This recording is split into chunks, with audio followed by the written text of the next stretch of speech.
Assalamu alaikum wa rahmatullahi ta'ala wa barakatuhu. Misilminake dow moɗon derɗiraɓe ɗum min derɗi ko moɗon Awwal Musa. Derɗam to hande latti arande maɗa yalɗirgogal channel min innetenga hala marketing. Miɗo yiɗi a abona nonnon ta ngejjita activugo cloche de notification heɓa kala video ngol min yerɓi fu yottama. Nder video ɗo en fondan wato vollugo ɗume on Validus à travers PDF ɗo.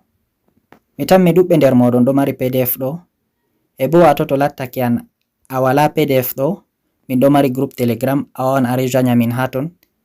Les description video ɗo a tawan lien Telegram a wawan a klika dow lien man ɓe yerɓete ha group Telegram. To a yotti haton a tawan information ji ɗi a mari haje pat ko famtinta ɗume on Validus. Puisque mi waɗi no video de présentation Validus be ɗemgal meɗen fulfulde, to a larai no video man a laran dow écran maɗa ɗo bindi fere tammi vangugo jotta, a wawan a klika dow maji aya lara video présentation Validus be ɗemgal meɗen fulfulde ba fama ɗume on Validus no nga huwirta. En ɗo andi but chain ɗo, wato chain ɗo créama dow ɓesdangon information ko larani business ji ɗi ngaɗeten. To ɗum e-commerce, to ɗum marketing d'affiliation, to ɗum staking, to ɗum minage be luttuɗi. Na be ɗuɗugo volde, wato a travers PDF ɗo en fondan daidai volwugo ɗume on Validus, wato ɗum detailji fere seɗɗa en ɓesdata volwugo, ngam puisque ɗuɓɓe famai ɗume on riba wonugo nder opportunité marɗum bine, ɗuɓɓe yiɗi famugo. Arande man ni to jotta on latti arande maɗa larugo video ɗo koma famugo Validus, a andani Validus lattake ɗum platform d'investissement crypto-monnaie, trading e forex. Wato haɗo cede ɗe en mari man en hokkande opportunité, en hokkande platform man filirana en ɗe, ko ɓe filiranta en ɗe, ɓe filiran ɗe crypto-monnaie, ɓe waɗan trading, ɓe ƴadan ɗe dow lumo, ɓe sodan ɓe soran, ɓe sodan ɓe soran, banni man ɓe vurtina riba en senda be maɓɓe. Haɗo ko en famata daidai capital ɗum en natidi, en ɗo récupéra capital man nde tati nder lebbi 13, wato duuɓu be lewru go'o. E bo to lattake enen en vowi affiliation, en wowi developugo daidai business ji ɗi nasteten, en ɗo mari riba ɗuɗɗum ha nder Validus. Puisque ko anduɗen déjà Validus lattake ɓe ɗo mari laabi 6 daidai no en keɓirta. Lawol arandewol en ɗo mari vantage rate, haɗo en ɗo mari 10% daidai capital goɗɗo mo en natini be lien meɗen. Lawol ɗiɗaɓol ngol en heɓirta nder Validus wato ɗum bonus bine. Bonus bine ɗon bo ɓe calculal ha kote meɗen je ɓuri wonugo faible, to yiɗi koteji ɗiɗi man pat na ɗum enen nastini ɗi, to yiɗi enen en ɗo nastinagal kote gotel goɗɗo goto tan en nastini, en ɗo déjà qualifié ha heɓugo bonus bine. Haɗon bo wato ɓe calculan kote faible, kala nde hiri pat ɓe yerɓana min 10% ngal kote faible man ha nder konte meɗen. Bonus résiduel ɗo wato derɗiraɓe ɗum bonus équipe, bonus man ɗum heɓatako fere muɗum. Ɗon bonus de renouvellement du pack, wato riba wonugo nder Validus ɗum ribaji ɗuɗɗi. Haɗo to wato pack meɗen timmi ɓe ɗo renouvela automatiquement pack meɗen. An mo natini goɗɗo be lien maɗa o renouveli pack mako, kuma pack mako wari espurugo nga renouveli automatiquement, ɓe yerɓante cede ha dow man fahin.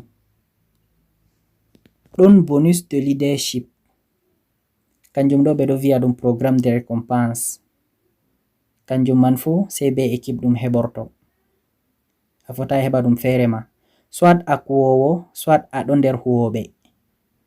Bonus sakkitiɗum kanjum on revenu passif, kanjum ɗo ba en larata ha fotoyel ɗo derɗiraɓe ɓe holli men oɗo joɗi oɗo jaɓa cede, ba vigo mana a huwi a heɓan, a huwai a heɓan, puisque en vi Validus lattake ɗum platform d'investissement crypto-monnaie qui fait dans le trading et le forex. Mi tammi on faami ribaji wonugo nder Validus. En fondan nastugo ndan le détail en volwan hala bonus bine. En vi en giɗi en fama bine ɗume on bine. Bine ɗo en supposa en wari en nasti nder équipe himɓe huwoɓe. E bo wato ɓe ɗon nastina himɓe en andi ha bine ɗo ɗon débordement-ji. Enen ka ha les meɗen kam ɗum himɓe ɗiɗo on joɗata. To a hewti tataɓo man o joɗata les meɗen, ha les goɗɗo fere o yahata o joɗa. No woni o joɗata les meɗen? O joɗata les meɗen ɗo naba vigo to en nastini mo ɓe yerɓinta men daidai bonus je en tammino heɓugo dai. Ɓe yerɓinan men bonus je en heɓata e bo wato mo o yahi o joɗi les muɗum ɗo ganyan bine. Don ha ɗo edde a ganya bine soit a kuwowo ba mi vi on, soit aɗo nder équipe huwoɓe. To ɗiɗi pat wala ha maɗa bonus bine kam a heɓata ɗum. Ko a kuwowo ko aɗo nder équipe kuwoɓe ɗum kam a heɓan bonus bine. Puisque to en vi bine en andi il y aurait toujours des débordement wodan goɗɗo fere o waɗan 10. Nder 10 man fu ɗiɗo tan on positionni normalement les mako.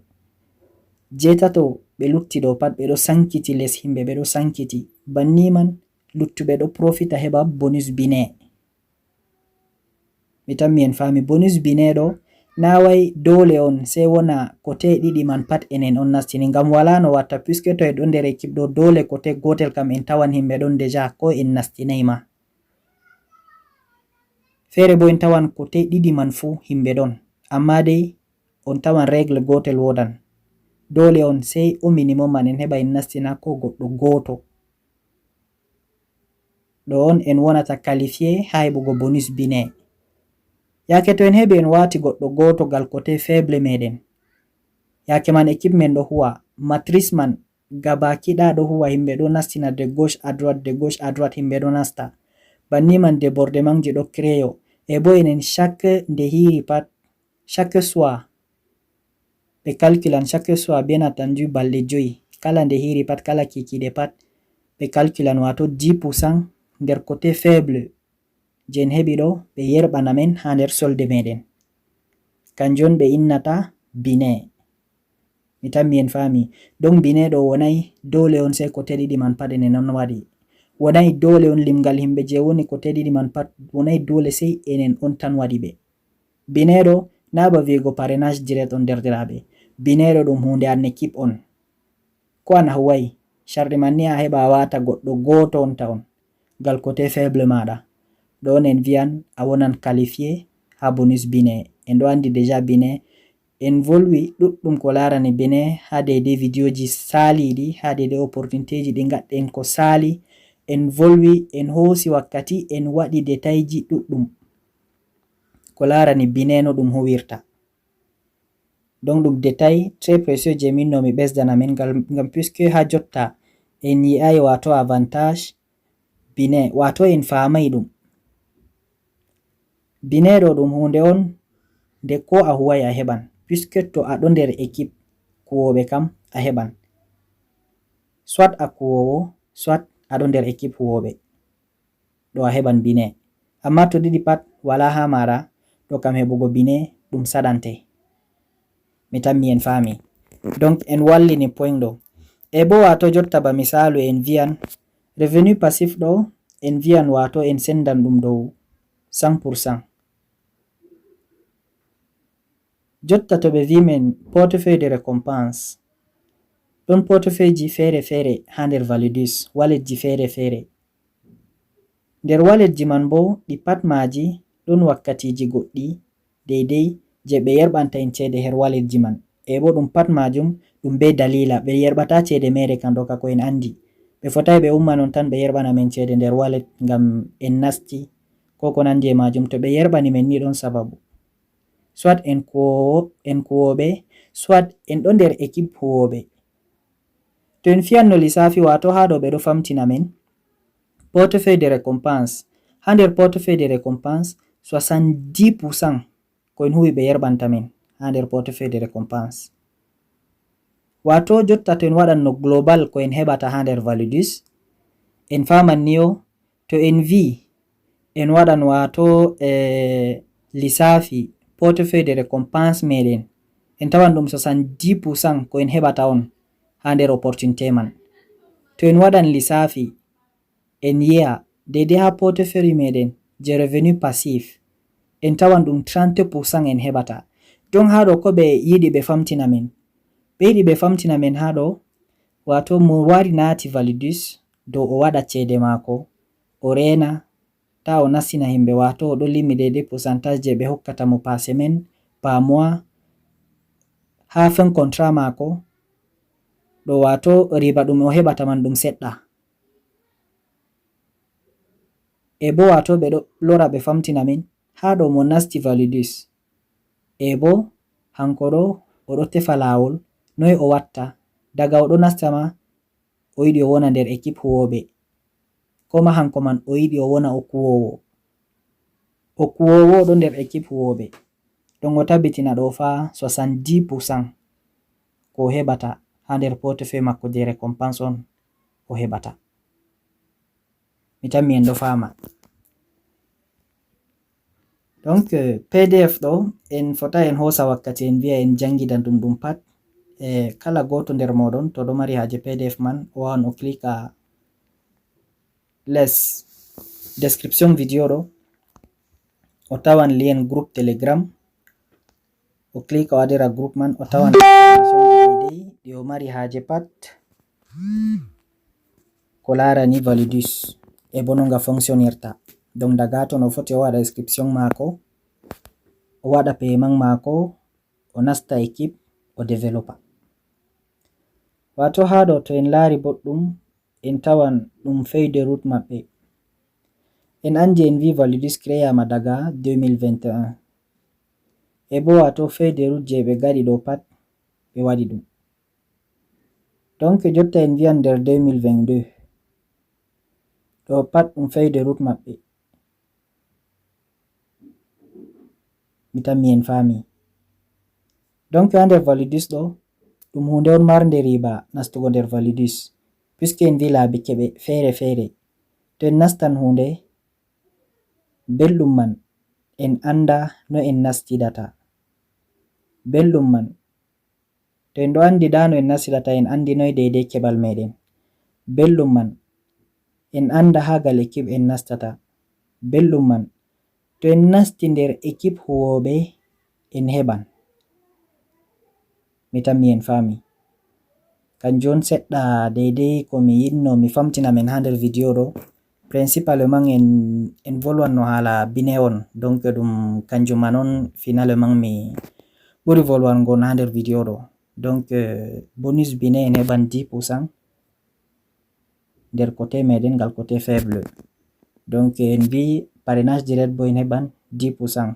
Donc haɗo wato limit man to en vi en ɗo parina himɓe nde veti fu ha nyalomare ɓe wanni men limit. To en parinan ba misalu himɓe 100 ha nyalomare ko himɓe 1000 ɓe wanni men limit ɓe vi wato limit meɗen en foti en ganya ha en foti en hewta. Donc en foti en hewta ɗo wonai limit ɓe wanni men. Ɓe ɗo famtina men en wawan en huwa en hewta banni man fu dai. En wawan en hewta ha $10,000 fu par jour ha nyalomare en heɓa $10,000 to ka be parrainage on. To ɗum wonan parrainage direct. Mi tammi en fami.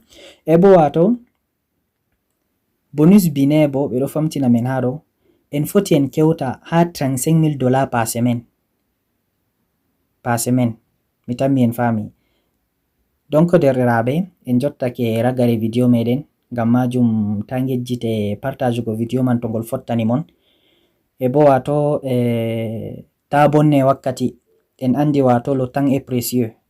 Donc daidai ko en yiyata jotta ɗo ɗum wakkati seɗɗa on. Wakkati seɗɗa on ngam puisque wala ko wari tabbita nder duniya ɗo kap en pat men ko en andi. Donc to hunde wangi banni ɗo en profite au maximum en adera ha nder en développa. Mi tammi en fami. Ngam majum en kofnama en pat meɗen. Puisque en andi en vi ha nder Validus ɓe ɗo mari pakji fere fere waɗan 8. Ɗon pak je $50, ɗon pak je $100, je $250, je $500, ɗon pak je $1000, je $3000, je $5000, be wato je $10000. jotta nder pakji ɗo to en nasti ɗiɗi en ɗo heɓa en vi 300% capital meɗen nder wato hitande be lewru goo. Wato to en vi hitande be lewru goo ɗo na ba vigo sei ɓawo hitande be lewru goo en waɗa retrait meɗen de, ngam puisque mi andi ɗum ɗuɗɗum je himɓe ɗo ƴamto. Ta goɗɗo nana mi vi hitande be lewru goo o numa ɓawo hitande be lewru goo man on en waɗata retrait meɗen, ɗum wonai non derɗiraɓe. Yake to en siki, yake to en ɗo mari $30 ha nder solde meɗen, à n'importe quelle wato ko wakkati toy en foti en waɗa de retrait ha nder Validus. E bo wato en andi Validus lattake ɗum platform d'investissement crypto monnaie. Ɓe ɗo mari wato juji férié, ɗon nyalomaje ɗe ɓe kuwata. En andi ɓe ɗo huwa 5 jours par semaine, ɓe ɗo huwa de lundi à vendredi, daidai gang be daidai sona bonus de parrainage direct. To goɗɗo on nastini kam ɗo kam ko ɗum nyalomare to ɓe yerbinan mon. Amma to lattake bonus roi wato revenu passif je en vowi heɓugo be daidai bonus bine, kanjum kam ɗum heɓatake sei wato altine, salasa, alarba, alamisa, jumbare on ɗum heɓete. Asawe be alat kam ɗum heɓatake. To en giɗi en keɓa asawe be alat ɗon bo sei to en ɗo nastina himɓe on. Ɗum banni on seɗɗa daidai no Validus huwirta. Mi ɗo recommanda mon wato to on larai no video de présentation on ya on lara video de présentation be ɗemgal men fulfulde ko larani Validus no nga fonctionnirta, no nga huwirta. Ngam majum on kofnama, on jarama. Ɗum derɗi ko moɗon Awal Musa salminta on. Wassalamu alaikum.